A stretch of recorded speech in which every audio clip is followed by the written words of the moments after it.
Hello, John. Shalom Aleichem. How's everything? It's going well. I guess I'm not the sort of going out very much kind of person anyway, so the lockdown hasn't affected me too much, and I'm the sort of person who goes to the shops when I need to. So I haven't experienced such that much of a lifestyle change. How about you? Yeah, I like to spend my time indoors, in the house. So I'm not really affected too much. I mean, it's unfortunate that, the governments are putting down hard lockdowns on people. I mean, depending on where you are, I guess where I am in Brazil, there's no hard lockdown other than, I think Sao Paulo is on a really hard lockdown, but everywhere else seems to be, just stay home. If you got to go out, go out. But for the most part, isn't too bad. New York is pretty bad, and I'm flying back there. I heard it's pretty rough down over there. So yeah, so were you were out over in jolly old England? How's the death toll? Is people dropping like flies over there? Well, How's the National Health Service? How's it holding up? I actually haven't checked it, so I'm going to do UK deaths, COVID-19, and um, I think it was You don't keep up 177. with this garbage. Um, I just I assume guess you it's going don't to really go care up. personally. Well, I mean, I do care in the sense that I didn't want it to affect me, but it's 465 now. It rose by Or 43 to 465 in the last 24 hours, according to Sky News. that's not too. I mean, that's kind of a lot actually. I mean, oof. I mean, yeah. I mean, I don't know. It seems to be deadly virus. I mean, or the one thing I don't get, Claire. Maybe you can help educate me. I'm just a dumb Jew, but what's with the world shutting down? I never seen this before. The whole world is shutting down over a virus. Well, I mean, we have been talking about our global village, haven't we? So, when I think of, talking to my parents, they're in lockdown. If I talk to somebody in Australasia, they're also in lockdown. So, I guess we're all affected. China's in lockdown. The Lebanon, um, Malaysia's in lockdown. Muslim countries are in lockdown too. Let me check. Yeah, Let me yeah. I've check never with seen this Turkey. before. Yeah, and Yeah, Israel. But I mean, I mean, Israel has a real hard lockdown. Actually, I think it has one of the hardest lockdown there are. But it's scary. My stepfather, he's out of work. My sister's out of work. They're home. It's like, now they're talking about Trump's talking about sending everyone a couple of $100 to put in their pocket. I don't know what it was, 1,200 the last time I checked. I mean, it's just like it's so silly. Although I will give Trump credit, he does seem like he's open. He wants to open up the economy again and get people to work, where I guess people are blasting them for it. Are you for reopening everything, or do you Yeah, think the me, hard yeah. lockdown is not? I've been saying herd immunity now, and let the duck virus do its worst. That's what I see. This is what I don't get. When I grew up, the schools used to teach us, the kids, they used to say there was a healthy amount of germs and bacteria you needed to get in your body. You needed to touch doorknobs. You needed to, touch money. You needed to do these things, in a reasonable amount of, obviously you don't want to go around, licking doorknobs. Obviously that's crazy, right? But Mm. just touching a doorknob and touching money and doing normal things throughout the day, it builds up immunity to your immune system, right? And I remember precisely people would say, "Well, masks don't really help. You need special masks because it really just goes through anyway. The cloth, blah blah blah. Hand sanitizer doesn't work. It doesn't kill the germs. It just makes the germs stronger." Now it's like complete 180. The whole thing is 180. Oh, you got to wear masks. You got to clean your hands every 5 seconds. Don't ever touch a doorknob ever again. You don't use paper money. Use credit cards. I mean, it's just crazy. The world is just going crazy, Claire. I know, and India is the worst because we know that they're one of the poorest nations on earth, and they won't be able to control their crowds because the poor will say we need to work, we haven't got any food, what's going on, and that Well, there that's will like that here in eventually be Brazil open too. defiance of it's like we'll take our chances with the virus, and if it gets us, it gets us, but we're not staying in any longer.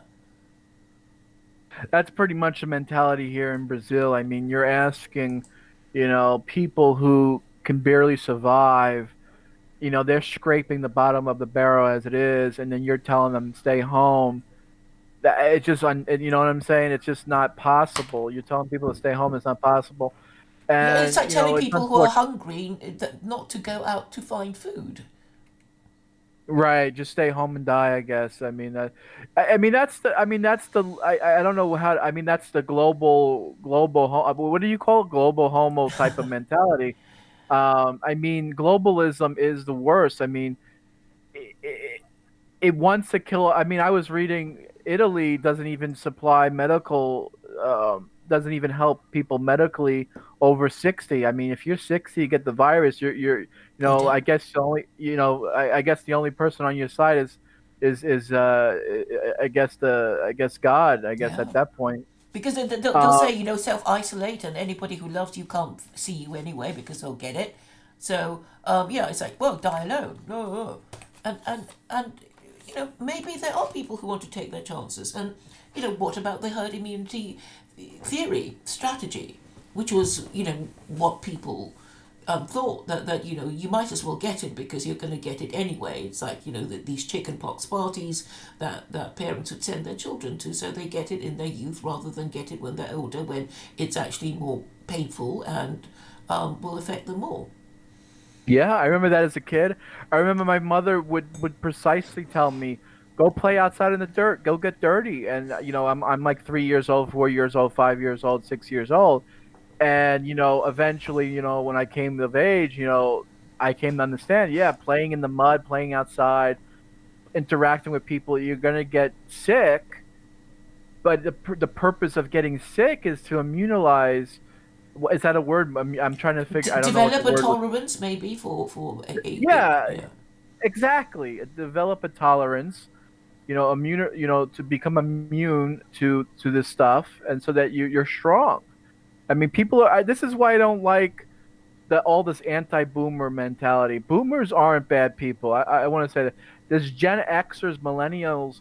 They're sissies. They're a bunch of weak-willed, bunch of bunch of liberal crybabies. They're a bunch of homos that just if they get a little piece of dirt on their finger, they scream bloody murder.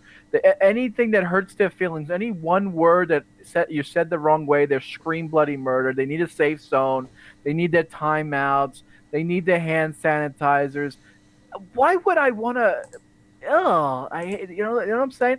And They're these people have no neurotic. Well, yeah, neurotic is definitely I thought that was the Jewish thing, neurotic. Woody Allen. but I But mean, no, you're right. Yeah. the Mail. I know that a features editor for the Mail was doing a story on the generation gap between what mother and daughter would think of the government measures, and of course the mother would think that the government is overreacting, and the daughter would think that the government isn't reacting enough. And also there's also a male female difference in reacting as well, because women are more accustomed to staying at home, and they probably rather stay at home anyway, so they're happy to stay at home, while men know that money ain't gonna be earned staying at home, so they need to go out, and they will go out. Yeah, I think men, are more open to getting the economy back going again. It seems that a lot of people on my friends list who are women are really pro lockdown, and it does seem like the males are more, well, let's get back out to work and let's get some money in our pockets. It does seem to be, but let me ask you this, Claire, because I'm from the United States, and so I don't really understand this. You're from a socialist country where government controls your health care. The what is it called? The NHS, Yes, the National National Health Health Service. Service, yes. How are people reacting to it? Are people saying that this socialized medicine really good, or is it bad? Are people changing their minds about government takeover, or how's Well, Brexit going along? um I'll tell you that one. Okay, I have a prepper girlfriend, and she's saying, it's basically she's got all her stuff. She's good. She's okay, and she wants to um, punish anyone who's seen not obeying the rules, and being out and about. So, I think we always have to think of the standpoint of various people who advocate a certain course of action. So, as far as she's concerned, she's got everything, so she's okay. And then, of course, she disapproves of all those stupid people who still want to go out and do their shopping, and, not observe social distancing rules and infect each other. So, but obviously, people who want to go back to normal will take every opportunity to go to the shops. And this idea that of closing everything down that isn't a supermarket will actually just make people want to go to the supermarket, because if they want to go out and the only place they can go to is a supermarket, when they get to the supermarket they'll try and buy something whether they need it or not. Yeah, it seems like that's the case. I can relate what you're saying. You're gonna buy, you're gonna overbuy. Like Because you're there's nothing like else to do, and because people are like that anyway, because we know how the supermarkets kind of entice us in by saying, there's some staples, bread or milk or whatever is really really cheap, and then you go in and then you buy a whole bunch of stuff you never even thought of buying, because and probably at more than what you would normally pay. But you don't know. You just sort of go in and you see all these things that you kind of like, and you end up buying all the other stuff when all you wanted was a pint of milk, for example. is the shelves stocked where you are, or is things running Well, low, empty? I haven't been a okay. I suppose in a way, I just didn't want the horrible supermarket experience I've been hearing people have been having. So I haven't been to my big supermarket. So I've just sort of gone to the slightly more expensive shops. So and that's okay. Um, but I haven't been able to get bread. Um, but that's the only thing I haven't been able Oof. to get. But I can do without it, and the last bread I got was very nice. So I'm eating actually better quality stuff, but obviously having to pay more for it. But and also I go towards the end of their when they're about to close, just to see what I can get, and I still see discounted items. Things that they have to discount anyway because of the sell by date. So it hasn't been too bad for me, but I mean, it's just be crazy to go, right at the beginning of the day with the pensioners that you're going to be pushing over, I guess, in your mania to get enough loo rolls for yourself. So I have kind of made a point of not going, at the worst times, or not going at all. But that's only because I Yeah. have enough food. Well, that's good. It's good that you still have your tea and crumpets, and you're still you're still able to, survive. That's good. That's good. I think I've But lost they, weight. You lost weight. Oh, Yeah, okay, I good. feel slimmer Well, there you anyway. go. Baruch Hashem, Baruch Hashem. Thank you, thank you. You see that? At least there's one positive thing about the virus, right? Yeah, I mean, you maybe morbid obesity will no longer be such a problem. Yeah, I don't know. I think people are just retarded. I think people are just dumb in general because you wouldn't really have global breakouts like this if you just people were reasonable people to begin with. Like if people ate normal and healthy, right? I mean, look at what people eat. Cheeseburgers, they eat their pork chops, they don't eat salads. They don't eat, No, no. avocados. They don't eat, fresh fruits and vegetables. They don't go jogging, they don't exercise, and so you're this big tub of shit filled with bacteria to be start with, right? And then you get hit, someone sneezes on you the wrong way, and then there you are, bing bada boom, that big fucking sewage tank that you are just exploded. You know what I'm saying? And now you're just going all over everyone else. And just it's steamrolls. You get what I'm trying to say? Yeah, yeah, and I think the shopping news I get is that it's only the pizzas and all the prepared foods that are all gone and people can't cook. But if you want to eat fresh foods, I mean, there's plenty of fresh vegetables and fresh fruit and things you have to cook from scratch yourself, which actually would be There you go. healthier. But if you want a pizza or anything pre-prepared, you won't get any because it's all sold out. There you go. See, I think that is true. I think my mother was telling me how fresh fruits and vegetables seem to be always in stock at the supermarket where she is, and she likes to eat that stuff anyway, so that's good. And I think this will maybe help people learn a lesson. Maybe people will understand. Now, I don't buy the whole thing about how the virus started because a bunch of Chinese people were eating rat soup or something, or bat soup or whatever it was. Like I don't buy in all that. Like I don't think it's possible just because you ate something bad that you like all of a sudden you like invented a new disease or something, but or Well, I mean, virus or whatever. biblically, people they talked about the plague, and it wasn't any particular, you know, particular plague. I think it's like there's always a bug that goes round. I've been told by a doctor who says, well, epidemiologists know that every 100 years something like that goes round again. Yeah. And it's nothing new really, which is why the Old Testament talks about the plague, in a vague way. And I also remember Jeremy Bentham, one of the liberal thinkers of Victorian times, saying he was talking about war, pestilence, and famine being the usual things that come round every now and then when there are too many of us, or we get too greedy and fight each other, that which means war and crop failure. Yeah, but And see, this. Sorry, yeah, go ahead. No, no, finish your statement. no, actually, I actually like to hear you. All right, I don't want to interrupt your pithy comments or anything. You seem to be on a roll, but the thing is, Claire, when it comes to Americans in America, we haven't had an enemy. You're saying war, famine, pestilence. America never had this before. I don't think. I mean, other than the Great Depression with, I guess, the famine part, The but Dust war has Bowl never or hit our something. show. Go ahead. You had something called the Dust Bowl. I'm a bit vague about that. Yeah, I don't even remember what that is. I think that's had something to do with Texas, right? I Right. think a bunch of killed people died from famine.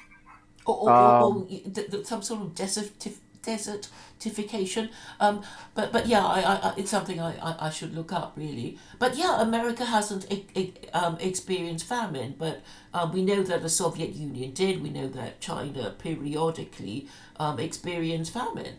But they kind of sure. related that to the mandate of heaven, which basically says, emperors of China would be deemed to have the mandate of heaven, but when war, pestilence, and famine happens to them, as well as rebellion, it means that obviously they haven't been governing the kingdom, the empire very well, and they deserve to go. And maybe it's the same kind of thing for globalism and neoliberalism. So is this what it comes down to? I mean, Trump It's a very really. old idea.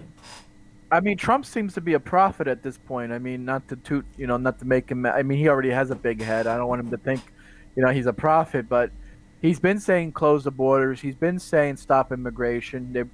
He's been saying we need to bring manufacturers home. We need to start, making our own medicine here. I mean, he's been saying that since the time he's been running. I mean, even before he was running, back in the '80s, back in the '70s, when he was doing TV, he was saying all these things. And it seems like, yeah, it's like the best that we can do is close the border, Yeah, and and you that's what can't people because are you've doing. exported all your jobs to China. It's like, and then it just seems so crazy. It's like, you okay, you can be rude to China, but and then China, you say, well, where are you going to get all your stuff from? Your ventilators are made here, your drugs are made here. Do you want to stop trading with us with all your stuff over here? Your Yeah, factories and so you just get the impression that Western leaders don't know what they're doing, and maybe they should go because they kind of don't really get it, and they think they can stop us from going out when we're prepared to take the risk. Because I bet if you asked everybody of the different classes, the professional classes, the health workers, the people who want, who want to go back to work, they'll say we'll take our chances. If a few of us have to go, then so be it. We'll take our chances with that. You can't just lock us down for the next 3 months, or say, ooh, the next 2 years, because the UK has apparently passed emergency legislation that allows it to pass, more emergency legislation for the next 2 years, which people don't like. I mean, you can't even go outside your home without being fined. yeah, it's ridiculous. And they I never agree. even ask us. They should at least ask us, like, look, people, we're in a tough situation. Do you want to take the risk? And maybe, Granny and Grandpa and, the already ill, they Yeah, stand, I mean, or at least sort of talk to us in a rational adult way instead of lock us in like fucking cats or something. right. These liberals don't really actually believe in liberalism or freedom. They really hypocrites, because if they really truly believed in these principles of Western society like they claim to be, then they would let people dictate their own measures. If people want to stay home and keep themselves safe, they will stay home and be safe and get their hand sanitizers. If people want to risk it, they risk it and they go to work. It Yes. would sort itself out by itself naturally. I mean, and not only that, but they don't even believe in science. Like, they don't even understand what germ theory is. Obviously, if they think self quarantine and lockdown and stopping the economy is somehow going to stop germ theory, then they're retarded, because obviously that's not how germ theory works. I mean, they don't even believe in science at this point. I mean, it's just irrational people who don't really believe in what they actually claim to believe in. If that's what it seems like to me, anyway. Yeah, and what they seem to be doing is that the kind of keep the doing this to show how much they care about us when really they don't. It's like, what about the businesses that will be lost? What about the debt that you'll be overloading the economy with, and we already are over our you know heads in debt.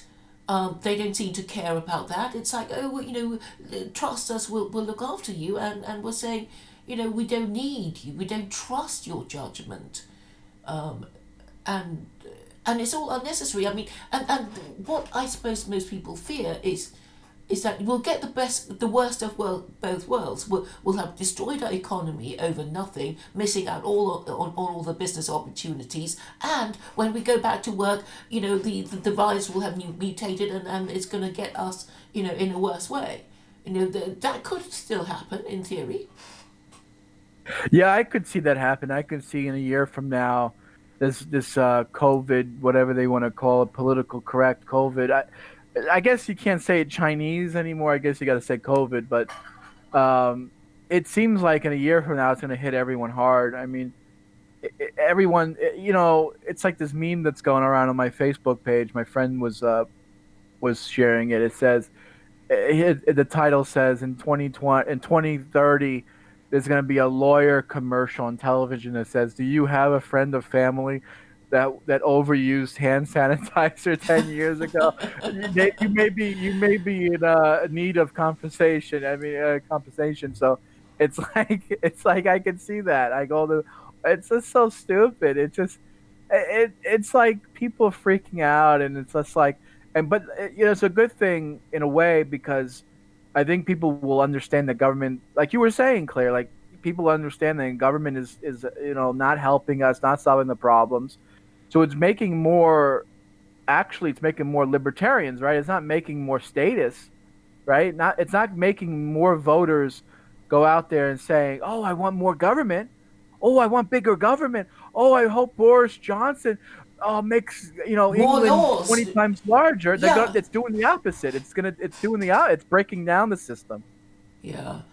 And the thing is, you can see, the contrast between different people, like male and female. It's like the women who don't have a job and don't go out anyway. They're happy to lock everything down because they feel safe because they don't need to go out. And then of course the men want to go out. But it's interesting too, the rich and the poor, because the rich are also, it's like our money, our business. It's like, we can't afford that, and even though the government says that they're going to pay us, we don't believe that they will. They'll, give us a run around and say we filled in the form wrong or whatever. So actually, the rich and the poor want things to go back to normal. It's only the women who don't. The women and the young who don't know anything anyway, I would suggest. You Um, think so? You think it's a gender thing? You think it's clearly that women are really the ones that are pushing and promoting the stay-at-home, self-quarantine type of mentality that's going on? well, I think women psychologically and genetically are programmed to be risk averse. So they're going to say, well, obviously I'll stay home. That's not a problem. But of course, it doesn't pay men to be risk averse, because they'll be despised by the women folk if they say, oh, I'm frightened of this. I won't do that because I might fall over. And but because of the way the national characters of the West are now, the mentality is to be risk averse, and the men have kind of fallen into submission with all this, and which means that the politicians do this too. They become risk averse. So, although Boris started out being bold and saying we're going to, adopt the herd immunity strategy, he was frightened by his experts into, you know, overreacting. And then, Yeah, that's what it seemed like. I mean, it seemed like UK had the policy of they're not going to shut down, and then they did all of a sudden. They made a yeah, 180. Like, yeah, that did seem like that. but because Boris has no, he has no conviction, so it just means that he'll always react to the person who threatens him, or bribes him. So in a way that's I understandable, thought because Boris was supposed to have big balls. I thought he was like no, a Trump. I mean, no, he is really terrible. I mean, he was barely a Brexiteer. He had to be persuaded into it by Michael Gove. And then Michael Gove, betrayed him at the last minute and said he would also throw his hat in the ring for the leadership contest, and that meant Boris had to withdraw. But he came back again because the Tory party is not exactly a hive of political talent. So if you kind of look the place, you've been in media a lot, and you can tell a few jokes, then you become prime minister. So that's how Boris got there. I mean, Well, it's not like Labor is any better. I mean, you yeah, have they're that all fucking terrible. Jeffrey guy. Yeah. Go ahead. No, no, I'm just agreeing with you that it's just full of talentless hacks, incapable of independent thought, or sticking to any principle. So that's how people are, and I'm saying it's basically the failure of religion that has made men like women, and unfortunately this will mean that they will be making all the wrong decisions for all the wrong reasons. And it is tragic because it doesn't, it's like in tennis terms, it's an unforced error. You didn't have to do that. You weren't forced into doing it. It's just that your natural tendency of, moral character weakness and whatever just, made you think that you would be safer not taking risks. But, it pays off if you're female, but it doesn't if you're male. So what is But that is a problem of feminism because feminism thinks, oh, we should think the same. And actually, we kind of need to know our place in the world and who we are. And if we're male, we'll have to, you know, understand what we have to do as men or what we have to do as women in order to make the world work a little bit better rather than compete with each other. And then end up being, totally effeminate and behaving like a neurotic woman who's too frightened to step out of the door. In the meantime, what farmers, can they find enough people to harvest the crops and do all the stuff they need to do? Of course they can't. So the crops are going to rot on the fields. I mean, I don't know what's happening, but I know it's not being managed properly while everybody fusses about beds and shit. I mean, really, what's a big deal? There's a bug, it's going to get some of us. We might be worried about maybe the number of funerals that might be held and, corpse disposed. Well, we can do that. Just, the Italians have done it, so it's not a big deal. But what I hate is the idea of Boris and the politicians posturing and saying, oh look, we care about you so much, you're taking these precautions, we're borrowing even more money to keep us all afloat, and we expect you to be grateful. And it's like, it's not even serving their purposes. and yeah. That was a good little. No, that was a good little rant. Keep going. Just one final rant, which is that, obviously China is, okay, I think China overreacted too.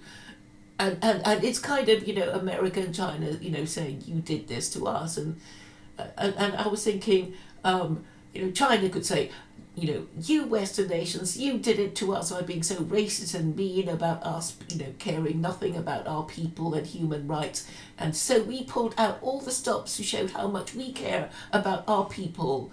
And then when you guys got it too, you felt you had to do the same thing to show how much you cared about your people. And then we'll just sort of destroy ourselves in this sort of, crazy posturing of showing that you care about the people while letting the economy collapse. But I don't know. I think you were on point with some of the things you were saying. That was a nice diatribe. I enjoyed that. It made my asshole pucker. But no, no, I think you're right. I think feminism and egalitarianism really plays a role in the way people are thinking. Like it, because people need to all have the same outcome, and everyone needs to make the same decision, or else you're racist and hateful and bigoted and sexist and xenophobic. It's like they don't really understand that, like when you push that, like sort of every equal outcome, you're gonna have like an equal there's no, how could I put it, I think you did it right. There's no balance, there's no equilibrium, there's no counter measurement, so you just put all your eggs in this one basket, and it just went completely pear shaped, bottoms up, and now you're totally effed, and now you can't fix it, because if you speak out, or say something differently, say something against the herd, you're gonna be ostracized, you're gonna be put on timeout, they're gonna wag your finger at you. And I think that's a great way of, really, I think you summarized it pretty well there. um but yeah, hold on, give me a second. I have to do something real quick. Give me 1 second, sorry.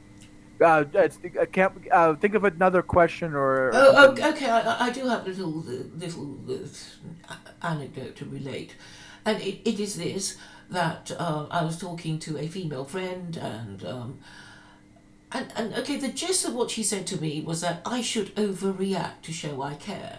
because I guess she didn't know me that well, and I was outraged. It's like you're asking me to give this person bad advice to show that I care about them.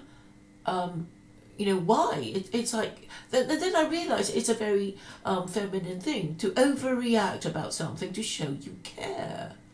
And of course, the male reaction would be, there, darling, don't worry, it'll be fine, blah, blah, blah. And so I guess the reaction should be, somewhere in the middle. It should be the middle way. But Boris has given in to the feminine view of how to deal with COVID-19. And I would prefer a more measured and middle way, the Goldilocks version. The thing that will definitely work, which is the herd immunity one. It's like we're going to get it anyway, and if you're scared, then stay in and use your hand sanitizers. But for the rest of us, we'll have to keep the economy going. Are you still there? Gone. It's gone. I'll read the chat anyway.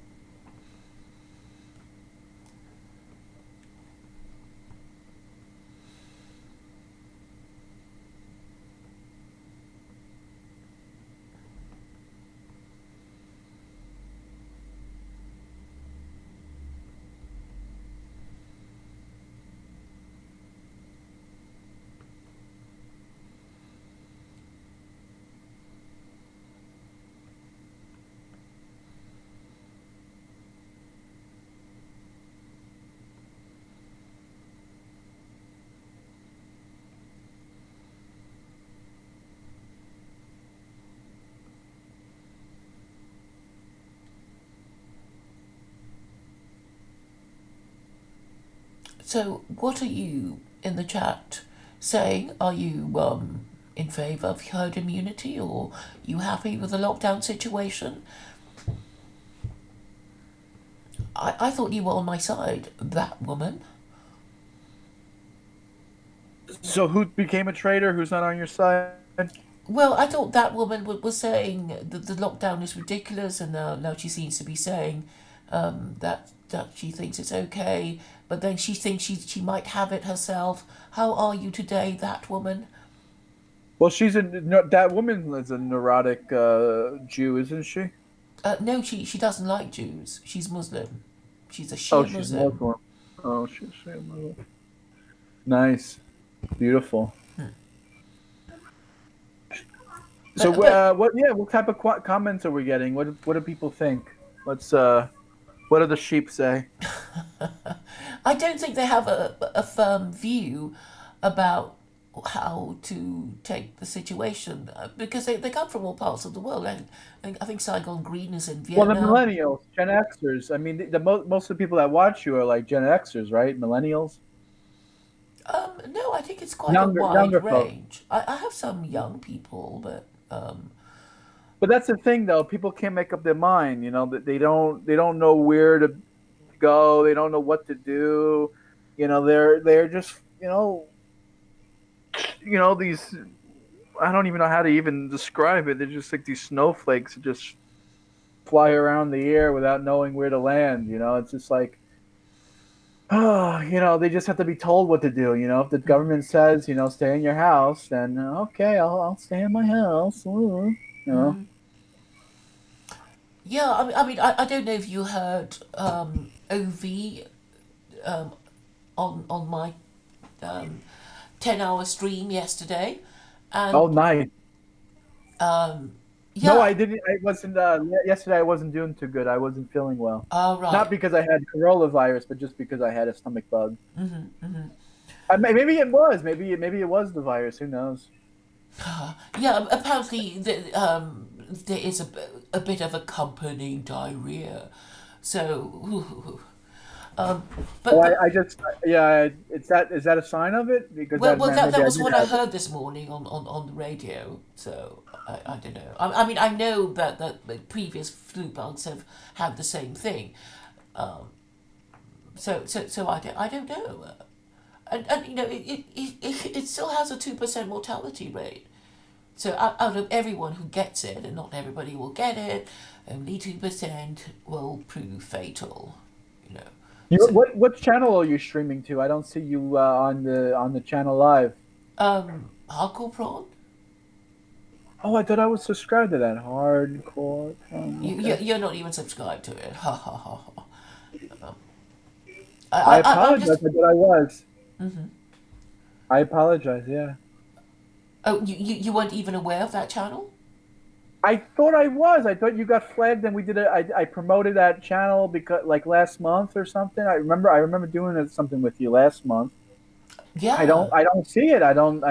Yeah. I don't see you. Well, YouTubers have been doing all sorts of weird things to our viewing figures and whatever. Everybody's complaining that suddenly Yeah. they've got, significantly fewer live viewers, and all kinds of weird stuff is happening. But I guess we can only continue. I mean, I think they're probably, kind of locking up, quarantining us in our own echo chambers, so nobody can Right. get us Exactly. get at us, or see our videos or whatever. Yeah, All right. I and gave it a like. I gave it a like, oh, and thank you, thank you. I hope people share it. I mean, that's the only way that it can kind of get out, because it's probably not coming out on the notifications anymore. That no, we've it all been wasn't. kind of shadow banned. I actually had to go over to my subscription list and manually look for your channel. But it did see, eventually when I did find your channel, it did show the video live. So that was weird. So we're not, yeah, it doesn't look like we got anything interesting in the comments. John 7 says Chinese are very nice. I don't think I was saying anything anti-Chinese. I like Chinese people. I don't have a problem with them. Let's see. Let's hope things change. I do hope things change this win. It's a win-win situation. U.S. versus China. Yeah, move to Mexico, John. I'm in Brazil. I'm not planning on going to Mexico. Yeah, it doesn't seem like we have anything interesting in the comments. No, no. I Uh, mean, it's a shame, because you kind of hope that you'll get a better, sort of more educated, more sane viewership, but they're all kind of posting their retarded stuff. But what can you do, eh? Have you been following Cotto and Gottfried? no, who's that in particular? Well, the kind of alt right. Well, not alt right, but I mean, but you know what I mean. I mean, they call it the Thinking Man's News Event Show. No, The I Jewish, don't think I heard of them. the Jewish. Both of Oh, them are then I Jewish. probably subscribed, but I haven't been. To be honest with you, like I said, I had the stomach bug, and I haven't been feeling well, so I haven't been online other than Okay, Facebook. yeah. So I mean, it's part of, the alt right, community, I guess, and a lot of Jewish people are alt right. It's kind of interesting how that happens that way. But Bill, I mean, would you consider people like Ben Shapiro alt right, or I mean, he gets called alt right, but he's not really alt right, is he? okay. My definition of alt right is anyone who doesn't think that mainstream conservatism is going to solve the problem. Decades of liberal policies, like about half a century of liberal policies. So that they're going to be wanting more than what the Republicans are offering. So it's that Oh kind yeah, of definitely. attitude. I would be considered alt right. I mean, I'm considered alt right. So if you want to define alt right in the way that I just have, then I guess you're alt right. But I've had people say to me, "Oh, but you're not white, therefore you can't be alt right." In order to be alt right, you have to hate Jews, you have to hate Muslims, you have to hate non-whites, and that's alt right.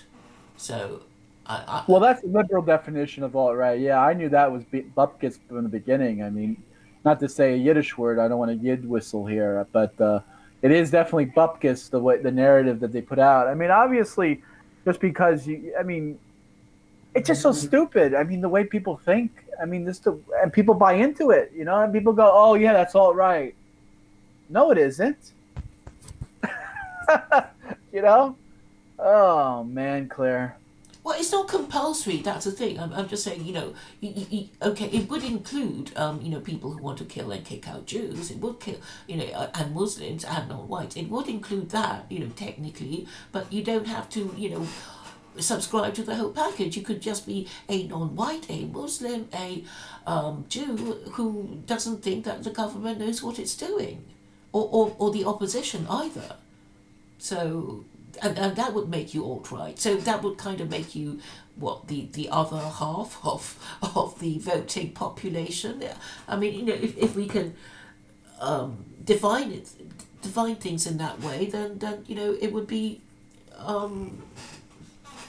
what's the word? It would normalize being alt-right, Yeah, right, right. and I agree with that. and I think that we could all be having this debate about the definition of words in order to control the terms of debate. I mean, otherwise it'll be just the liberals calling us names and us having to defend ourselves against their ridiculous accusations, like saying anyone alt-right is by definition an anti-Semite and Islamophobe and a racist, so kill them. Which is kind of what they're trying to do to us, to demonize us. Well, the liberals are the most anti-Semitic pieces of garbage that they are. I mean, most liberals are anti-Israel, anti-Jew. BDS movement is liberal. Uh, so it's not conservatives that are pushing all that stuff. So they're fucking retarded. Yeah, and I think that the alt right is surprisingly diverse, and I think that is Yeah. is strength. It's like that there are lots of immigrants even who kind of can't get over how Western governments just let everyone into their country. Like Yeah, because they get it, because they waited online and they did everything right, and they want people who come to this. I speak to people who were immigrants to America and they went the right way and they didn't just sneak over the border, and they say it's a shame, and it's wrong. They love America, right? I mean, people who want to immigrate to the United States or they want to immigrate to England, or people like yourself. I mean, you come from a different place. You love the country you live in. You don't want to destroy it. It just people who want to go, people want to sneak across the border, get a way to find a way to get in illegally. They don't really give a shit. They don't care. They just want to suck off the system and just do it the easy way. That's all. They don't have no care in the world of what happens or what doesn't happen. They could care less. They could care less. and Yeah. a lot of things do need discussing, and I think now's the perfect opportunity to discuss these things without even getting struck for hate speech, because we need to define a lot of basic terms which they use against us. And I'm trying to get a sense of the. I apologize. I'm reading the comments on the outside. I mean, it's nothing intelligent out there. I really feel bad for you, Claire. I thought the people who watch me didn't have two brain cells to rub together. Oof, I don't even think they have a the half a brain. insults and the abuse.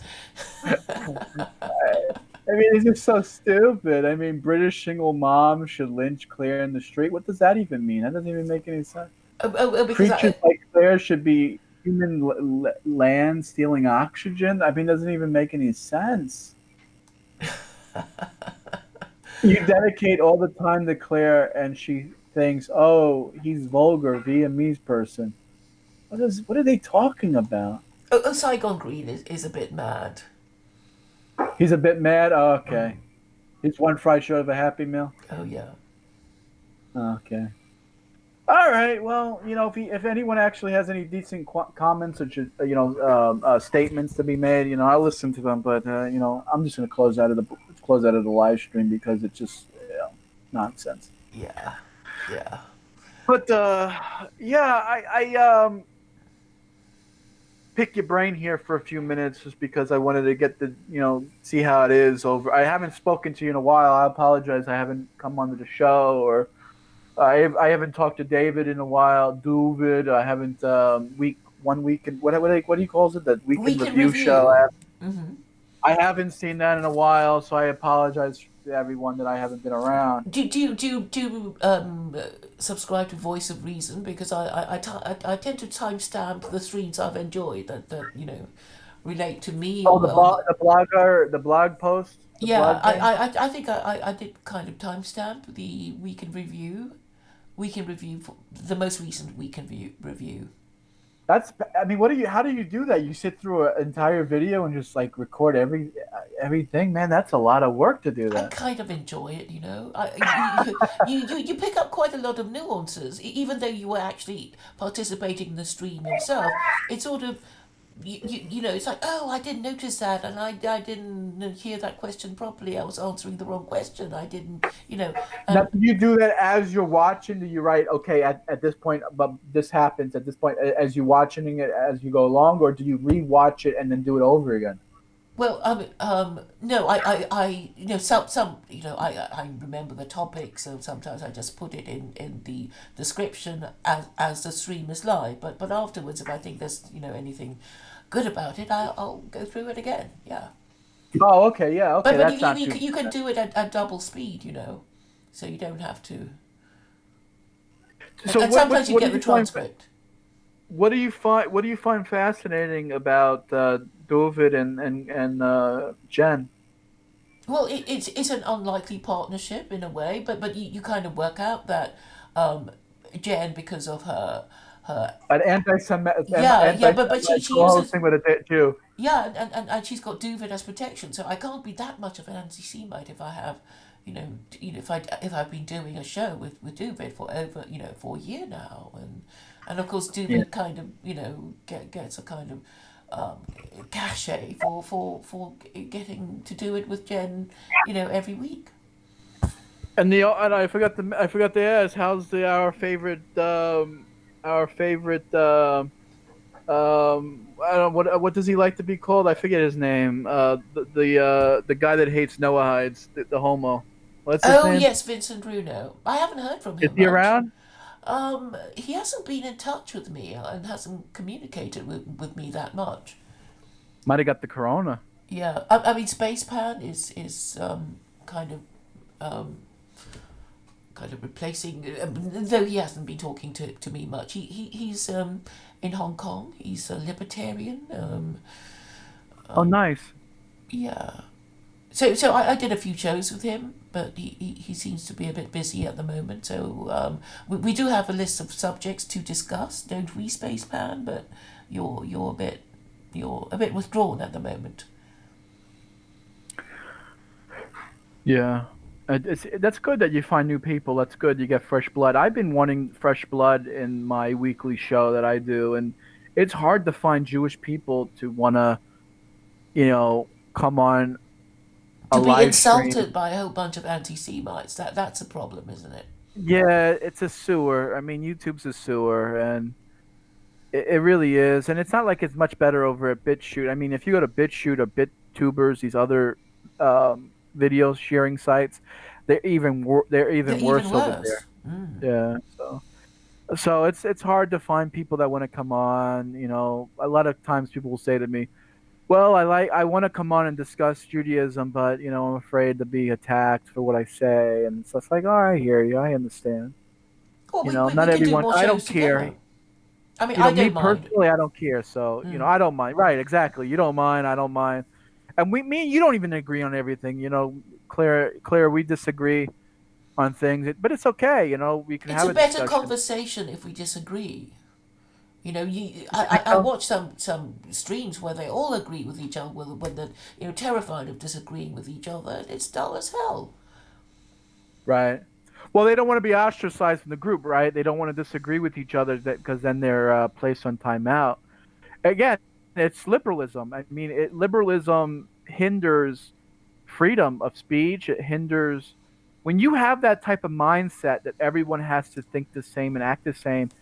It's really It really I don't even know what the word would be. What's the word for it? Like it's just it's disgusting. Really, you need that. You like you said, disagreement is good. It's entertaining. Like you flourish. Like you if you don't have arguments, if you don't have discussions, you're not going to find answers. You're not going to find cures. You're not going to find, you know what I'm saying? It's like, what the fuck is the point then to being alive? Yeah, Talk I about the know, weather. and the fun of it is to explain your position to, and obviously the more you talk, the more quickly you find the right words with which to express your views. And also, even the chat, when they're mostly morons, is that, I'm quite happy to let Saigon Green say all the terrible things he does because it's also part of the entertainment, isn't it? You know, but I know Yeah, of the completely he's crazy the rodeo censorship. clown. Sirgon Green, he's the Jar Jar Brinks of the show, whatever the character name is. He's the rodeo clown. He's the court jester, right? He's just here to make us laugh, right? He's not here to be serious, right? Is he? Are we supposed to take him serious, or is he No, supposed? Or are we well, I supposed to don't. take him I as a mean, it's joke? like if you want to take him seriously, scroll up and um, read the rest of his comments about other things. So I'm okay with letting his stuff, and I think it'll probably attract viewers too. His salacious and libelous and disgraceful comments about people. I mean, once he gets to know you, he'll be posting shit about you too. But it was quite funny yesterday. He was insulting Ov, and Ov was talking to him for ages because he was so triggered by him.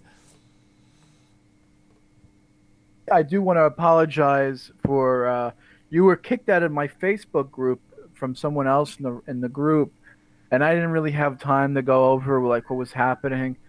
And the prick says to me, "Oh, you're Muslim and you post a bunch of Muslim shit or something." It's like, so I'm going through like what some of the things that you posted. You weren't too bad. So I added you back.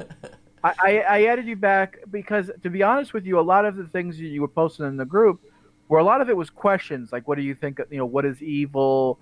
Should we kill idolaters?" Like those are good questions. So if you want to go back to posting in the group, you're allowed to. I Okay. brought I brought you back if you. I want to apologize for that person kicking you out of the group. Um, Oh well, thanks for letting me know because I thought maybe you removed me yourself. well, no, I mean, you didn't get a message saying that you were removed from the group by someone, No, I or didn't. I just sort of found that notifications. I think I got something like that, and I just because I was quite busy at the uh, time, I just forgot about it. But I kind of wondered, but I kind of expect to be removed from groups because lots of people don't like me anyway. exactly right. We have that. I have this problem recently with my group as well. It's apparently a lot of people in the group are snowflakes and they get sensitive. Like you can't say anything. You can't really say anything of your own opinion without being criticized. It's unfortunate, like there's people coming after me. Jews are saying, "Oh, how could you think this way? How can you think this way?" I hate the herd mentality. I'm getting sick of it. I'm sick of not having, the ability to express my opinion. That's why I like to come on your show, Claire, like, and bounce ideas off of you and say what I want to say, Well, you should come and more often. I thought you were kind of mad at me because I got kicked out of the group. no, no, no. But it seems that you were busy traveling and being ill. Yeah, I just, I've been extremely depressed as well, so I Oh. kind of just been like, just doing the one I do, my schedule is I do one video a day on my channel about Judaism and that's it. Lately, just keeping it low, but I will be doing more stuff lately, and I apologize. I apologize. Has anything happened to lower your spirits, John? Just life just kind of sucks, and I just hate the fact that people are zombies and they're paranoid and they're just, government. They just like suck off the government tit, and they just want to. Yeah, it's just I'm just so sick. I don't know. I just hearing every day someone new is complaining to me. It's just like, it takes a toll after it takes a toll on you after a while. Because I try to run a decent Jewish group, right? I try to help people find Judaism. I try to help on people understand Torah, and it's just like every day I'm hearing complaints and arguments from people, and it's just like I can understand how What why are they Moses felt like. arguing and complaining about, though, John? Well, okay, Should I discuss this in public? That's the only thing. I mean, these are kind of private Okay, you don't issues. have to, but I just, Well, I'll give you the topic of discussion, right? Whether or not, whether or not we should accept just any rabbi's opinion. Like a big thing that I deal with is that if this rabbi puts out a statement or this rabbi makes um, a declaration or he writes a commentary on Torah or he makes a pithy comment, like we should just accept it as truth. And according to Judaism, that's not how it works. According to Judaism, the only person that has authority to make decisions for every Jew is a rabbi that sits on a bet then. And most rabbis are just, ceremonial rabbis. They don't really have any sort of authority. And I hate it. Rabbi worship. That's what we call it in Christianity, right? Isn't that what Christians call it? Rabbi worship. And it seems like a lot of Orthodox Jews are rabbi worshippers.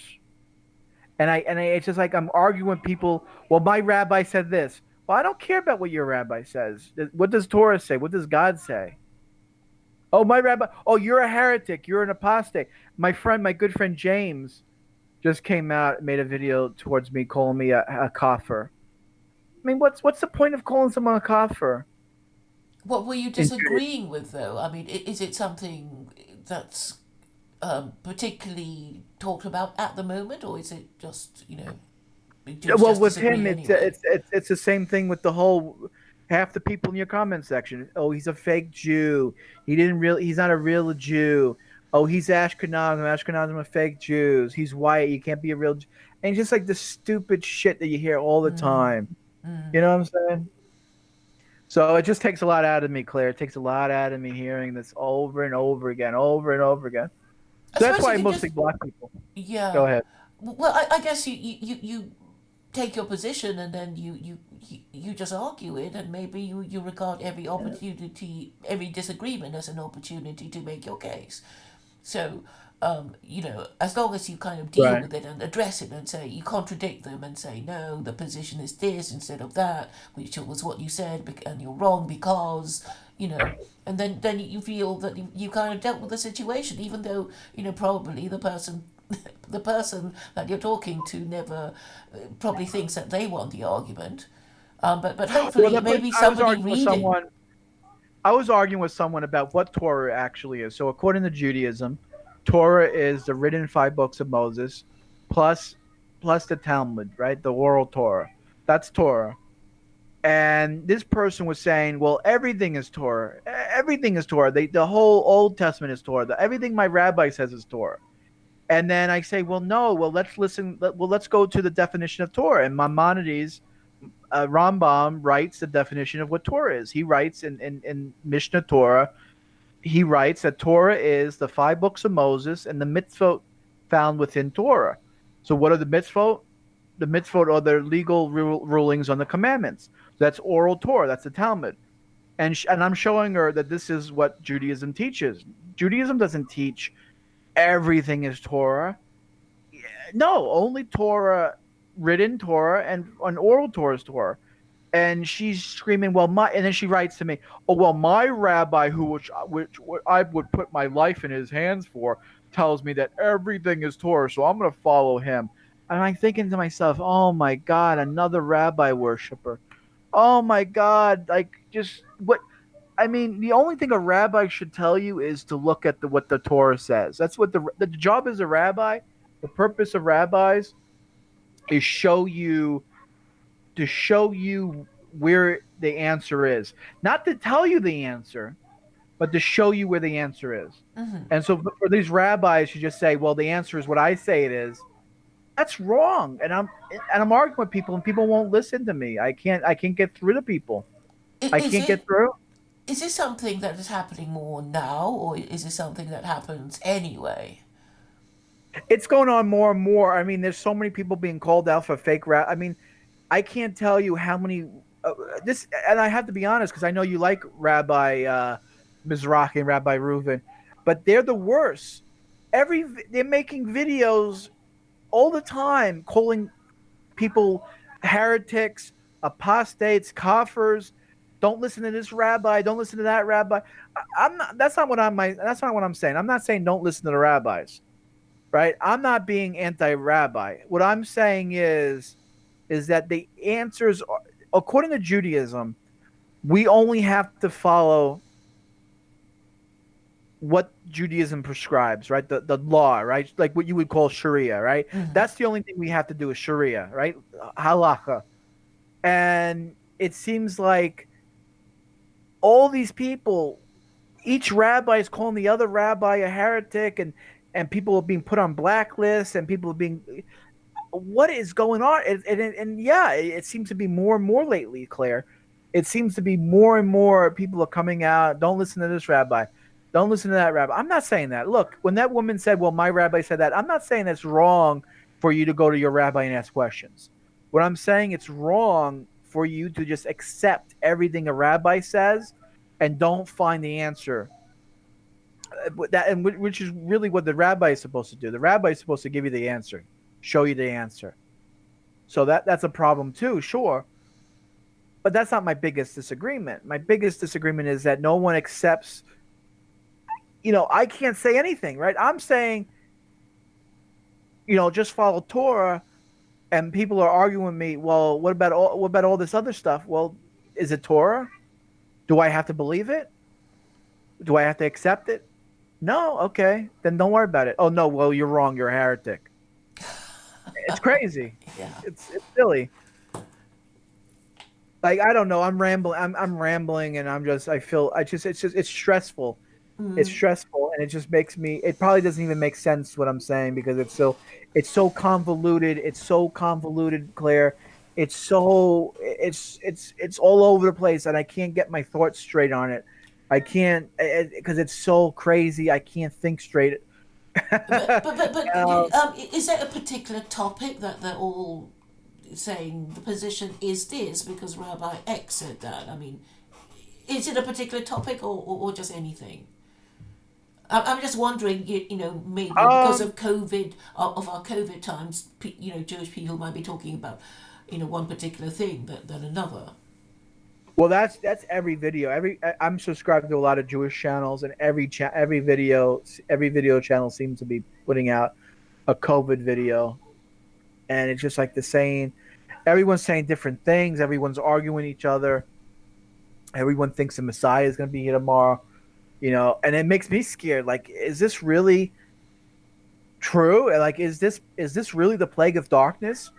Is COVID-19, the Chinese virus, really the angel of death swooping in to kill the firstborn of Egypt and all the Russia Jews before the redemption of Pesach that's happening in 2 weeks? Like, because in 2 weeks Oh, Pesach, Pesach will be right? interesting, won't it? My goodness. Like, what am I like? I'm thinking to myself, Can't even am get I? any Hametz, let alone destroy it.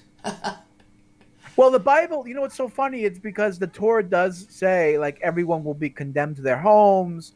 According to the Talmud, there was something put in place by the Egyptians that the Goyim did make a decree that people would have to stay in their homes and things like this Oh, nature. And oh it does. yes, wow. Wow, scary. It is right, and I'm like, oh my god. I'm like, oh my god. I'm like, oh my god. Is this true? Is this really the plague of darkness? And it's like I don't like. I'm like thinking to myself, like, are people really buying into it? Why are Jews, especially Jews, buying into it? Because Jews are supposed to be rational people, right? Mm. Christians are the ones screaming on the top of the hills, the Messiah is going to be here tomorrow. Repent, sell your belongings, go to heaven with Jesus. Now we have all these Jews screaming on the top of the mountain saying, sell all your belongings, move to Israel, you're being redeemed, God is coming. It's like I'm like losing my mind too over that. Where do you want It's to like, be at Pesach? Do you want to be in Brazil or New York? well, I would love for the Messiah to come and just, put me in a jet plane to Israel. but to answer your question, if the choice is between Brazil or New York, I would be New York. I'd rather be in New York. I'd rather Because be with that's where your mother is. my mother is, and that's where my Jewish community is, and I like to celebrate Pesach with the Jewish community. Um, but I don't know. I don't know if I should. It's just like so weird. Like, is this really the end of the world? Well, it wouldn't be the end of the world according to Judaism, but um, well, I mean, is the Messiah really going to be here? It's like I'm really I'm like worried about being saved. Is that weird? Is that's how neurotic Jew I am, Claire? Like I'm worried that things are going okay. Like I'm worried that things are going to be great. I'm worried that things are going all right. That's my problem. Well, but I guess people are conflicted. I mean, even the position of like, what would it take for the Messiah to come? Do we have to be very good or very bad? What? And again, um, in a way, because it's kind of a double thing, isn't it? You're Right. obliged as a Jew to expect him to arrive, but also dismiss the possibility that he might be coming anytime soon. And so I suppose that, it's this cognitive dissonance that drives you all crazy, maybe. Well, I mean, actually we say in our Jewish prayers every day that we hope and for the Messiah to come. But I've actually It's spoken to a rabbi, and I was asking him about the Messiah, but it's like, yeah, we should stop asking. Don't really believe it's going to come anytime soon. He didn't say that, in so many words, when you kind of think right. like, this is a boring question, next question, please, kind of thing. Yeah, But but yeah. that but No, obviously no, he yeah, did you're right. predict the COVID-19 thing.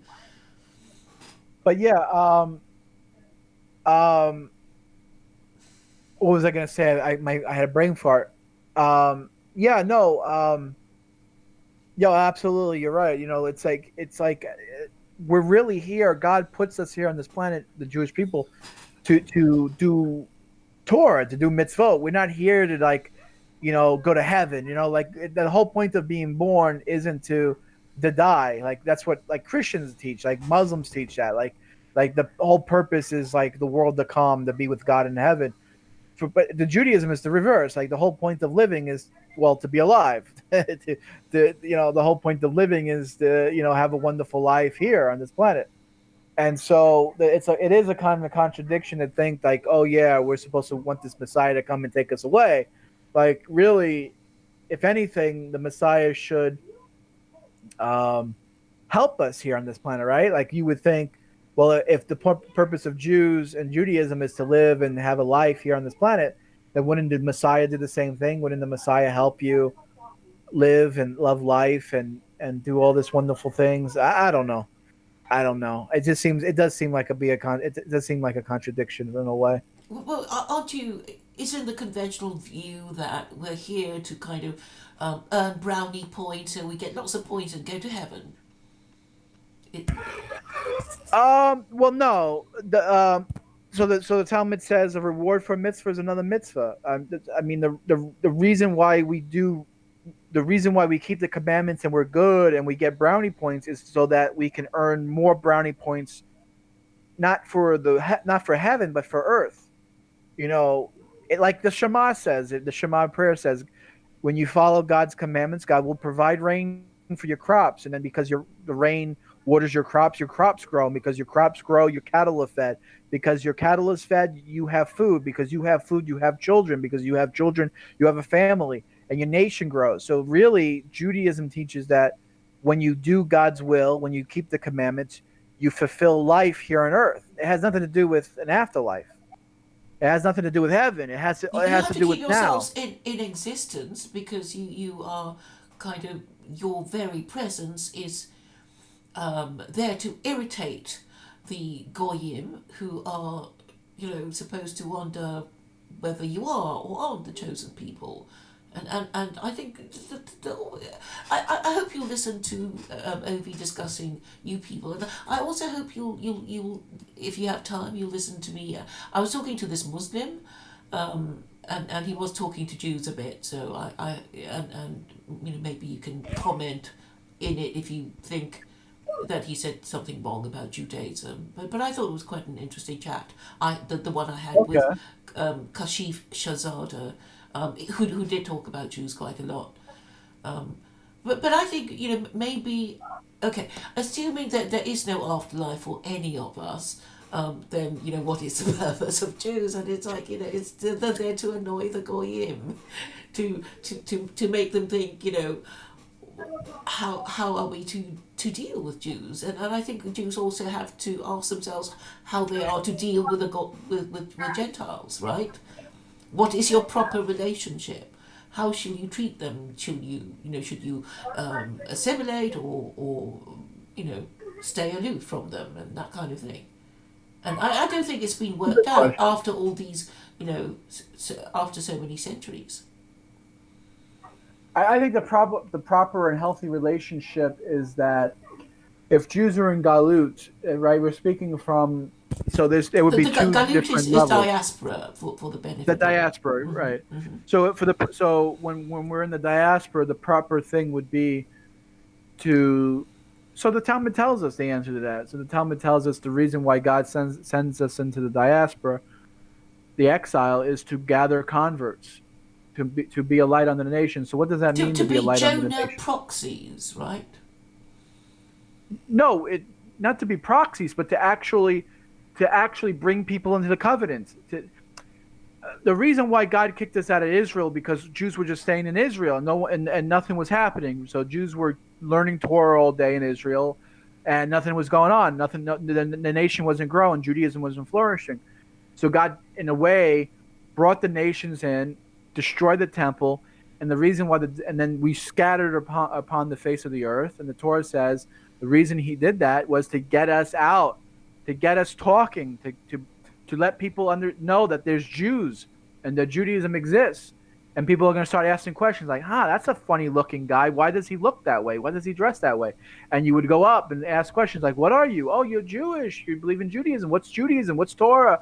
What is this? And because of this conversation that will happen, you're bringing people, and by actually living a kosher life and a Torah life, you would show the world, wow, it's so great Torah, it's so great Judaism.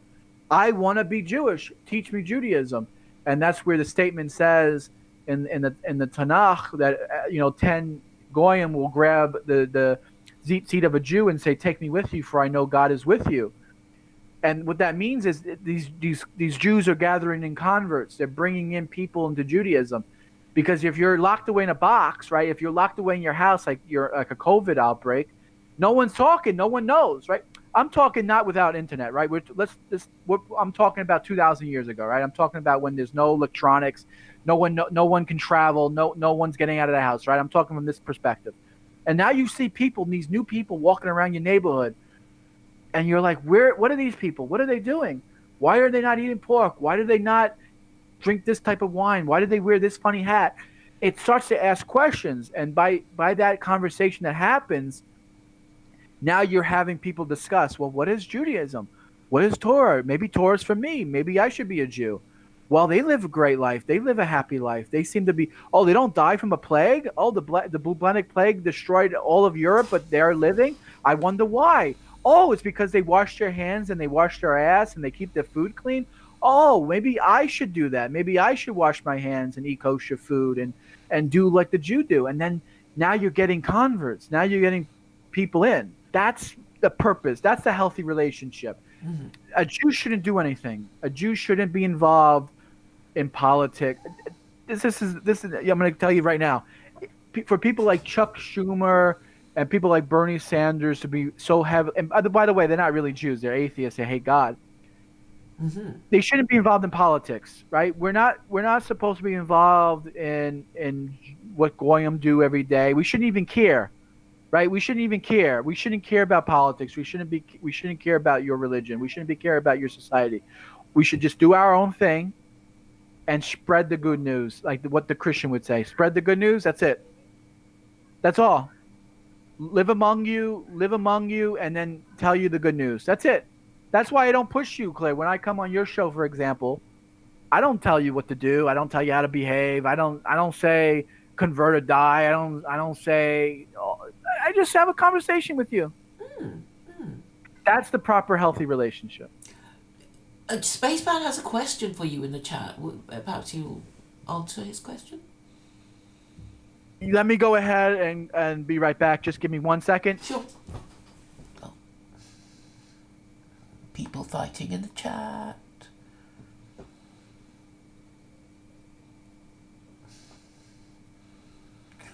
Why do you have a problem, Aaron, with what John said about Judaism as a worldwide religion, since Jews are all over the world?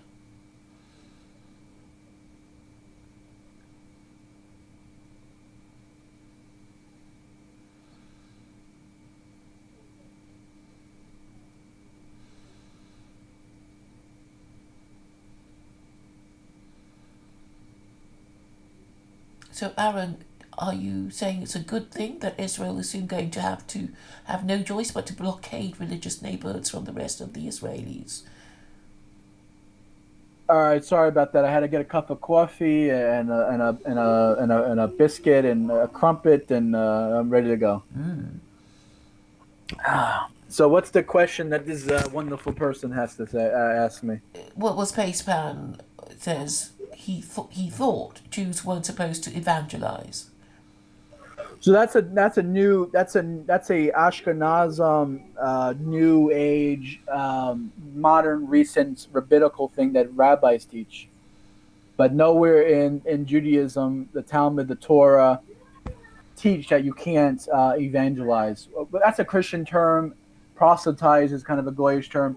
Um, there's nothing in Judaism that prohibits a Jew from teaching a non-Jew Torah or Judaism, or convert, or helping them to convert. Matter of fact, it's the opposite.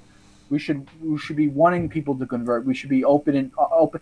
We live in a time when we have people lining up to kill Jews, to hate Jews, to beat up on Jews, and then we have a guy that comes and wants to be a Jew, and then what we do, slam the door in his face?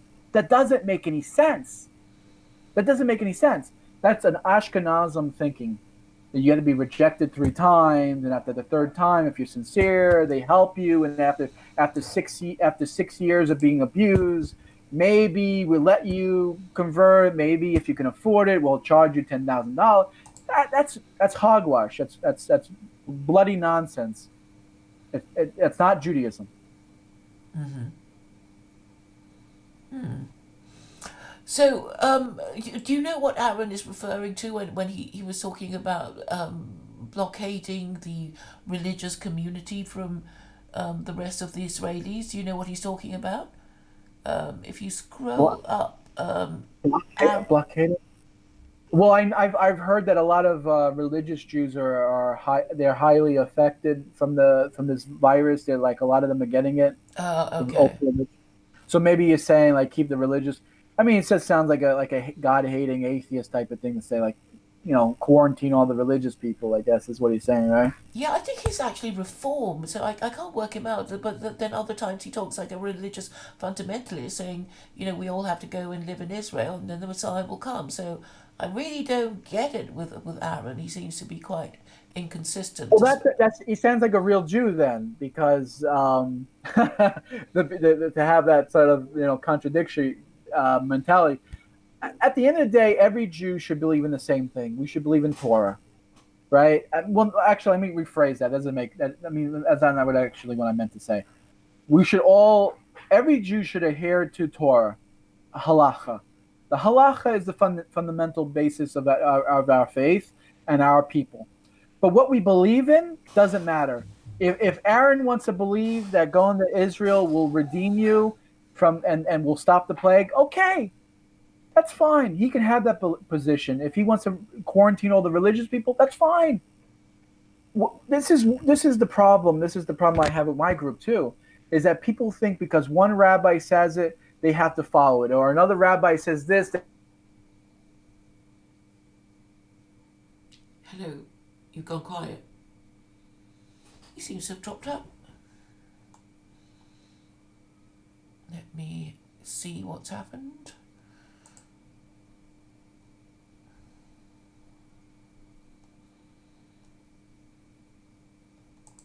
Well, I can't hear you, John.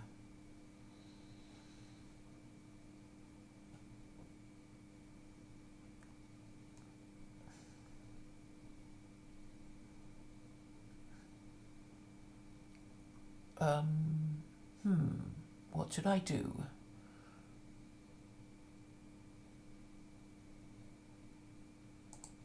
John?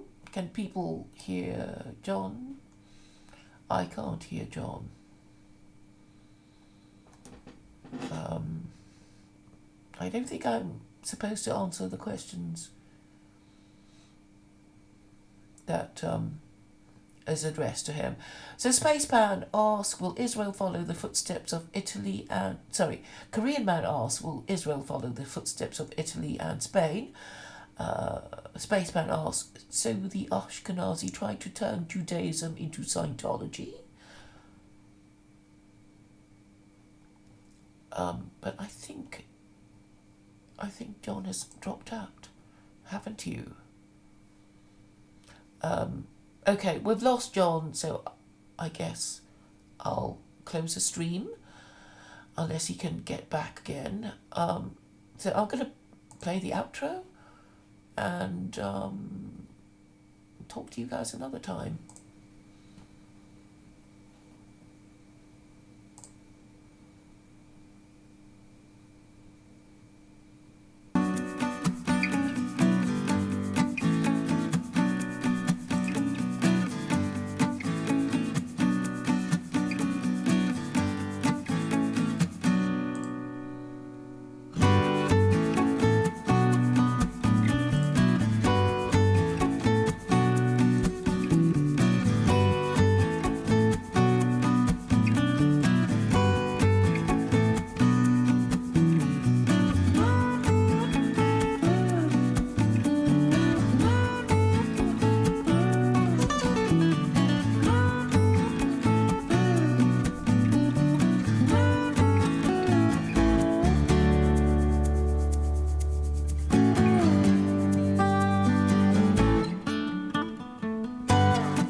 Sorry about that. You can hear me? I've played the outro. I'll just cancel that since you're back. Oh, you were going to end the show without me, huh? Well, I kind of talked a bit for you. I kind of talked a bit, and then I thought you might not be coming back. But yeah, carry on and answering the questions in the chat. Yeah, I enjoyed that question, and I hope you heard my answer. Basically, the only thing only thing Jews have to agree on is Torah. Everything else is optional. So we can disagree with politics, we can disagree what the Messiah is, we can disagree what redemption is, heaven, what happens to us when we die. But other than that, we can agree. We have to agree. So that's basically the sum and short of it. There are a few more questions in the chat if you want to Yeah, deal sure. with Yeah, them. I'll hear the questions. Can you read them yourself, Yeah, let me go ahead and yeah? grab the YouTube page here real quick. Sorry about that. Yeah, it'd be better for me to read them. Uh, Unless we're like in a church where the person reads the question to you or whatever.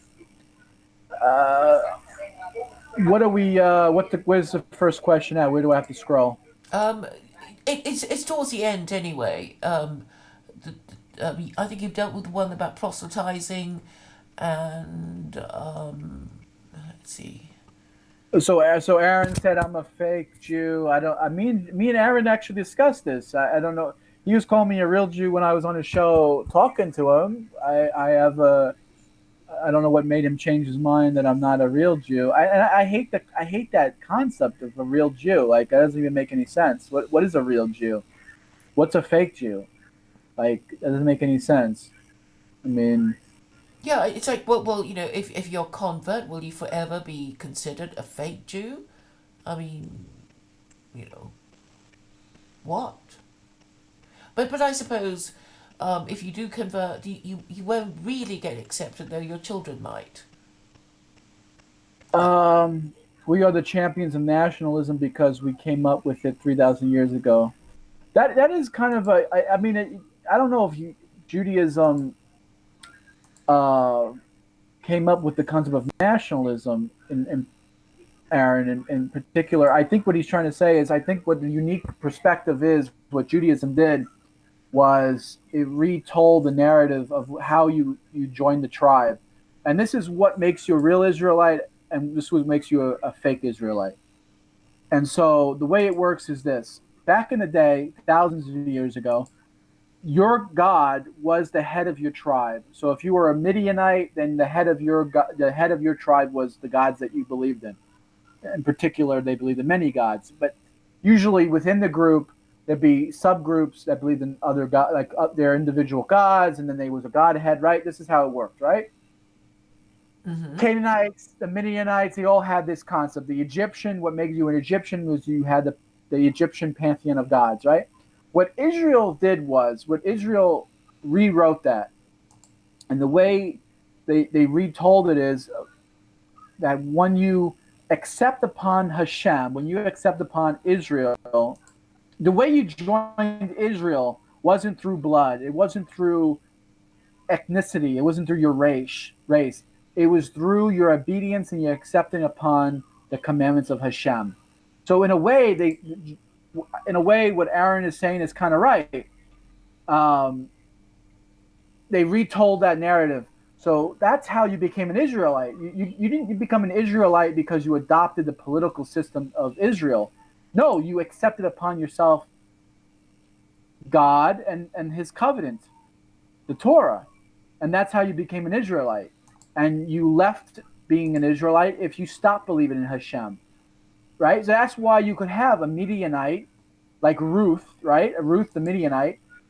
She can say, your God is my God, your people are my people, and that's how she can convert, right? Even though she's a Midianite, how could a Midianite be an Israelite, right? They're two different racial groups, right? No, an Israelite isn't a racial group. Israelite isn't a race. Israelite is a group of people who believe in Hashem. So that's why you could have the Arab Rav that left Egypt during the Exodus convert to Judaism at Mount Sinai. How could you have Egyptian Aaron Rav, the mixed multitude, come to Israelite? How could they become Israelites? Because that's what it meant. It meant you believed in Hashem. So really, that's the unique thing that we had as a Jew. That's the unique thing of Judaism. So that's what makes everyone Jewish, You make and it that's why sound civic nationalist. huh? You make it sound civic nationalist.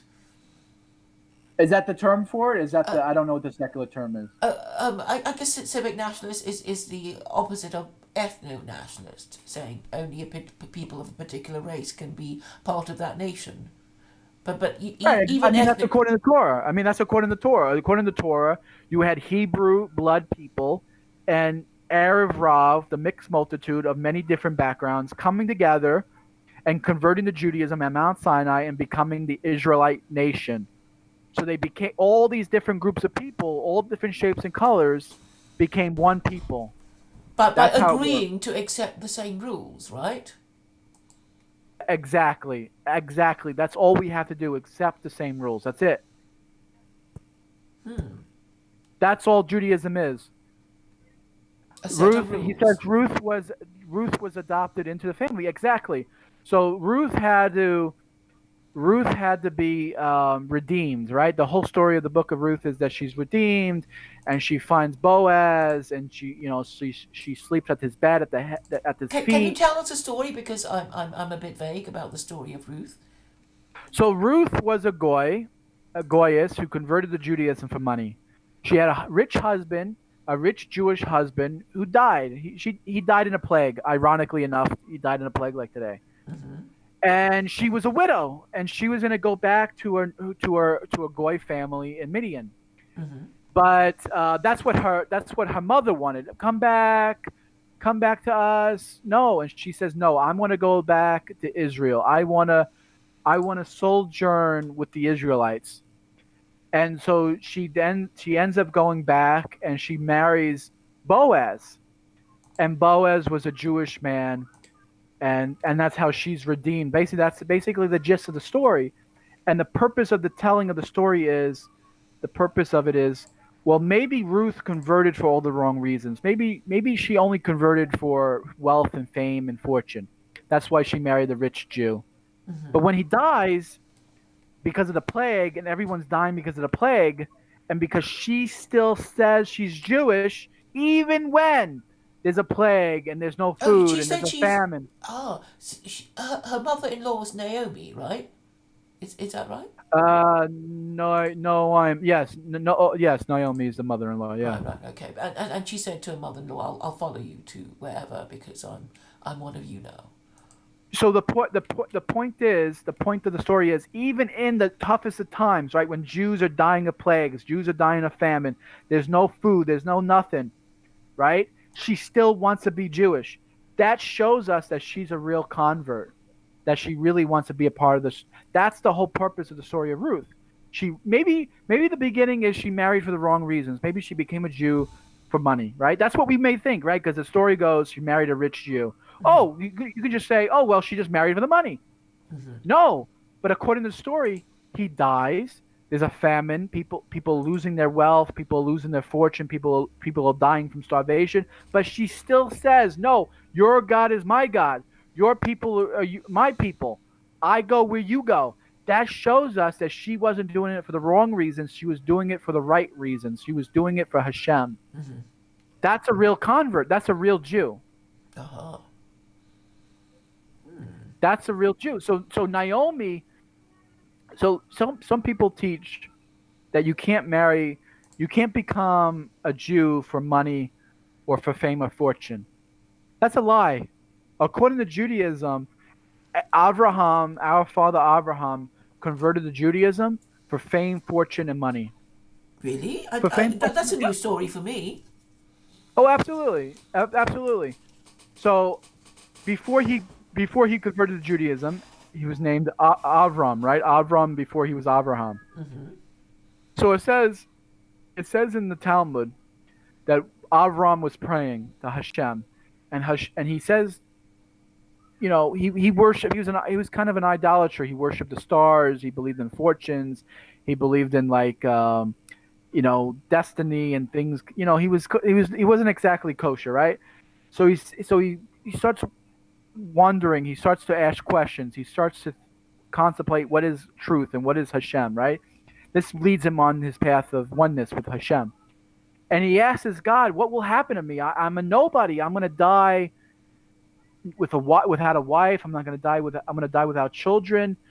I'm not going to have anything. What will happen to me?" And Hashem says, "If you believe in me as your God, I will provide everything for you.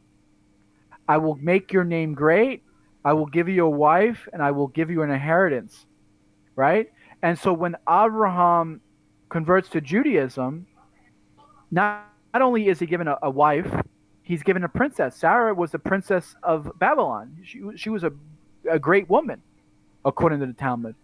Then it says that not only did he have a child, Yitzhak, but he became a father of many nations, and many nations will be blessed for him. So his name was great. And not only that, but he was given an inheritance. Not only was he rich man that had many lands and wealth, but he became the inheritance of the land of Israel, the land of Canaan. So he had an inheritance of the Holy Land. So according to the story of the way the Talmud writes it, the way the Talmud puts it, is that God not only provides everything that you want, but God will give you 100 times more than what you expect. So if you want a woman, God will not only give you a woman, He'll give you a princess. Not only do you want money, He won't even give you money. He'll give you riches beyond your wildest dreams. So that's the whole purpose of Judaism. Judaism says, according to Torah, what happens when the Jews left Egypt? They took all the wealth of Egypt. They took all the gold. They took all the silver. They became rich. Think about that. So God rewards you for keeping the mitzvot. God rewards you for being His faithful servants. So if you're a slave to Hashem, God will provide everything. So that's the story of Judaism. Anyone who tells you you can't be a Jew for money, or you have to give up your wealth, like Jesus tells us to give up all our belongings, that's nonsense. God gives us fortune. God gives us fame. God gives us everything we desire. That's the basics of Judaism. God wants us to be happy. God wants us to be rich. God wants us to live. God wants us to enjoy life. So anyone who says you can't be rich as a Jew or you can't do it for money, tell them read Exodus where the Jews left Egypt with all the gold and silver. Tell them about the story of Abraham, who God gave him a wife and children and the inheritance of Israel, and all the cattle and sheep that he could ever dream of. What was the point of it then if you can't do it for money? What was the point? Isaac became powerful. Yaakov became a warlord. It says in the Midrash that Jacob was one of the most richest, powerful men in the world. He owned many lands, owned many flocks. He commanded armies. He fought against his brother Esau. Esau was a warlord, and he was able to conquer him and defeat kings. These people were warriors. These people defeated kings. Avraham Avinu, our father Abraham, killed these the kings of Sodom and Gomorrah. He slaughtered them for the wickedness. So you know, anyone who says that Jews aren't rich and powerful, it kind of goes against Torah. It kind of goes against the Bible. It kind of goes against history. But you have to believe it in a kosher way. When a goy tells you that Jews control the world and everything's run by Jews and Hollywood's run by Jews, okay. What they don't understand is when you follow Hashem, Hashem will lead you to a place where you can, in a way, have control over your own life. And it does seem to be that Jews do have control of their own life more so than the non-Jew. It just seems like not to be mean, not to be hateful, but it seems like a non-Jew is more concerned over their own desires, and they can't see the future, right? So they're only concerned about the now. They don't know the future. They're only concerned. Oh, let me get the toilet paper now. Let me run. Oh, there's a pandemic. Let me go buy all the food. Like they can't think for the future, right? It seems like to a Jew they're able to manage things a little better. So I think that's a more kosher understanding. A more kosher understanding is a Jew can see the hindsight of what will happen, like Joseph, right? The story of Joseph, right? The goyim are going out of control. Oh no, we're losing all the food. What we're gonna do? And then Joseph says, well, why don't we put all the food in storage so that when bad things happen, we'll have food in bad times. And the goyim are like, oh yeah, you're right. That's a smart thing to do because he has a brain of a Jew, right? He's a smart Jew, right? He's an intelligent person. So that does seem to be the difference. It does seem like if you look at what Abraham is doing, Isaac is doing, Jacob, Yosef, the 12 tribes, Moshe, Aaron, they seem to have a better way of thinking and a better way of doing things, and that's why we should emulate them. That's why I want to emulate. That's why I converted to Judaism. I want to emulate Abraham, Isaac, and Jacob, Moshe. I want to emulate Aaron because these were holy men. These were great men. These are wise men, and they seem to know what they're doing, right? I hope I didn't come off hateful. I didn't mean to be hateful. So, are you still there, Claire? Did we lose you? Or am I disconnected? I'm probably disconnected. I can hear you. I can hear Oh you. no, But I might have dozed off. I'm sorry. I did. I put you to sleep. No, I know you were talking about Abraham. What time I, is it over by you? I, Were you up all night or? yeah, kind of. And sometimes you rest your eyes and then you find yourself asleep, or maybe it just happens to me. So, what are they saying in the chat in response to your story about Abraham? Because Uh, my recollection is that that his father was an idol, a merchant of idols. Is that wrong? right, right. So the Talmud has the same story that the Quran has, where Abraham's father was an idol worshiper who sold idols at a tchotchke shop, at an idol shop. Yeah, and that's what we believe in Judaism. And he came to realization that God was one, and that's the whole purpose of the story. Is that once you realize Hashem is one, that God is one, God will provide everything, and that's what made Abraham rich. That what made him a rich man.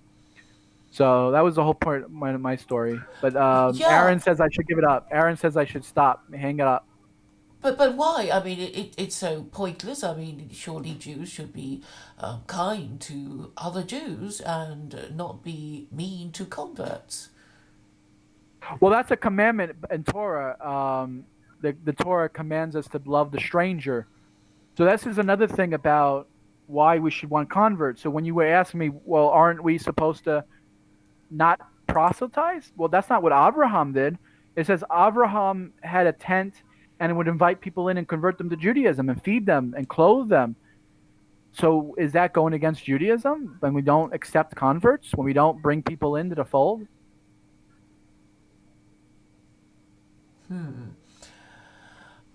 So, what do you think explains Aaron's hostile attitude towards you?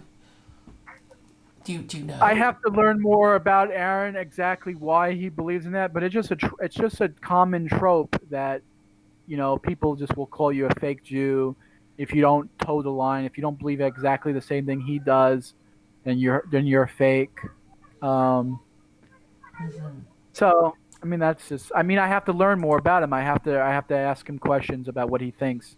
Yeah, well, that would be fun if you're gonna, stream with him. Have you had much contact with John Vance, the ex-secular Quranist? Yeah, he came onto my show twice in the past, and he's just outrageously crazy. Um, What's the well, craziest thing he said to you? he said that he thinks Islam is great because it lets you beat women. We were asking him why we would want to convert to Islam, and he gave us this answer about, well, Islam's good because you can put women in their place. It's like, what the fuck, like, what? But he said something else outrageous. Um, he said something about, I mean, oh, Americans bomb Arab countries, so that's it's okay for Arabs to bomb and kill Americans or something like that. I forget. He says crazy shit. But I mean, I agree. I don't think Americans should be meddling in the Middle East, but to say that you're worthy of being killed because your government does something evil doesn't mean you should be punished. I mean, I don't condone anything Trump does or Obama or George Bush. Well, But how are we gonna wrap the stream? Because I want you to get some sleep. I no, want no, to. I I'm want to fine go. now. I'm fine now. Now that my eyes are open again, I'm bright-eyed and bushy-tailed. But I imagine that you're getting tired talking so much. But yeah, you've answered all the questions. So, have you been on Luke Ford? No, I never. I don't know who that is. Who's that? Oh, I guess he's the I mean, people link me to his video channel, but I never really watched any of his stuff, so he's I don't another really know. Jewish convert. So you might, I don't know, he might let you appear on his show. Who knows? Being another Oh convert. yeah, sure. I'll look for him. Look Ford. Is that what his name is? Yes. That's not really a Jewish name, but okay, Well, I'll well, go actually, for it. it's quite. He comes from quite an interesting background because he was born a Seventh Day Adventist, and his father is Desmond Ford, who's quite well known in those circles. I and there was some controversy, and he got kicked out of the church. And I actually don't even know what it's all about, and I try to understand it, but I don't. It's so complicated. But anyway, Luke converted into Orthodox Judaism, and you may have stuff you want to say to him. He Oh does. yeah, I would love to pick his brain. Yeah. Yeah. All right, Claire. Yeah, thank you for the show. I'll leave you to it. I don't want to argue with Aaron. Aaron, he knows where I am. If you want to put a show together, you can come. You can come chat with me if you want. Actually, Thursday nights I do a show. Why don't you come by tonight and talk to me, Aaron? Subscribe to my channel, Aaron, and we'll talk tonight. All right? And what's your channel again? Uh, just type in John Gishla. You'll find me. Okay. All right. Take care. Thank you so much for talking to me. My Let's talk pleasure. again soon. Okay. Take care, John. Bye bye. Bye Be bye. well. Stay safe. All right. Don't get the virus. All right. Okay. Bye bye.